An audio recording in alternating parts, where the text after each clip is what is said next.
As a coach in my free time, I had a whole host of events in my head on what I was going to do. These events are supposed to be free and they're supposed to really help people explore the things that I do in coaching, like finding what your motivation is in life, having a clear path, trying to understand what the problems and challenges are standing in your way. And the first event that I had to do with reconnecting with your inner child, and we had a certain number of reserved spots even though they were free, and we completely sold out and it was amazing. But the next event I'm actually really worried about promoting, and I was trying to understand the feelings that I had that were coming up for me around it. And the reason why I'm nervous to promote the next event is because it's about masculine emotion. It's about understanding your emotions as a man through the lens of your relationship with your parents. And I was asking myself, why do I feel so much fear in thinking about talking to men about this? What I'm anticipating is this kind of response from men, or where they're just kind of thinking, oh, this is kind of weird, I don't really want to do this, and rejecting me, and feeling that I'm kind of weak for even talking about emotion. Of course, this is really ironic that the whole event is about masculine emotion. I'm struggling with my own emotions having to do with being a man and talking about emotion. There's a lot of things out there that people talk about on what it means to be a man. And I was trying to understand, like, why do I feel like it's so important to have this event? And why do I feel like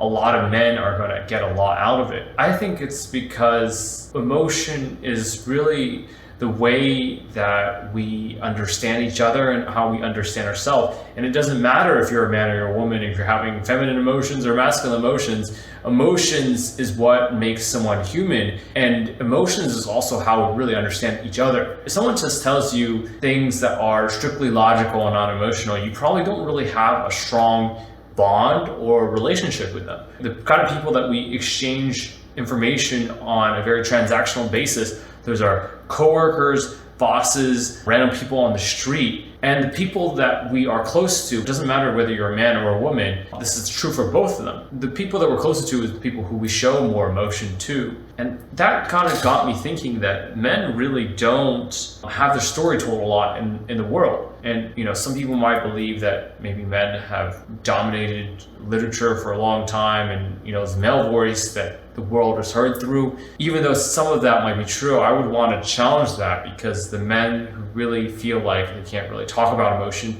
they're not telling their story. So they've probably been unheard for most of the world's history. And it's really important to me to understand how men are feeling and to get that kind of story told. But more importantly, just on a personal level, I know that whether or not other people want to come to this event or not, it's going to mean a lot to me to have a space, to have an event where I can really get to know men on a deep level. Like, really get to know them, not just talk to them and be like, hey bro, how's it going? Oh, it's going good. But on a deep emotional level, how are you feeling today? What was your relationship with your mother like? What did it feel like when she said this and said that? That's how I'll get to know them better, and that's how they'll get to know me better. This is going to be a safe space for you, if you're a man, to try to choose your boundaries around your emotions and how much you want to be vulnerable, how much you want to share. It's a safe space where you can maybe connect with other men who might be having a lot of the same emotional struggles and experiences that you're having. We're just not saying it, and we're just maybe not here for each other. But here's a safe space where you can choose to reveal how much you want to reveal about yourself, and have that community where you can really talk about things that are going on for you.